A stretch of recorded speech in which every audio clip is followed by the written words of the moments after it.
So, the topic is, what's the minimum age to start a YouTube channel? So, to start a YouTube channel, 100% legally, as per YouTube, where you can do face reveals, gaming, etc. You need to be 13 years old. Don't leave, I have more to tell, like creating account and dots.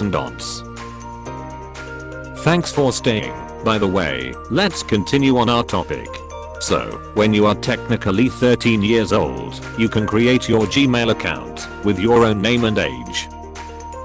Sadly, but still you can't do a lot of things with your account. You can't watch adult content on YouTube.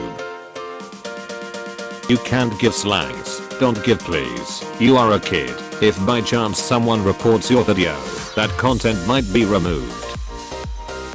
If you have made a gaming channel, you might not play a game in which it is legally told that the kids of your age, 13 and lower, should not play it. By chance, that content might be removed.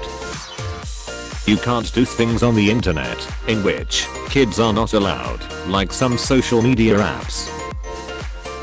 You can't earn money from that account until and unless you are 18 plus. If you are under 13 and still want to work on YouTube, you can use a parent's account and technically work as an employee. Yes, this is not a joke. Still, as you are a kid, you must stay in elders' observation, as the internet world is quite complex now. If you still have a doubt regarding any point, ask me in the comments or your parents. Thanks for watching. Don't forget to like and subscribe, peeps.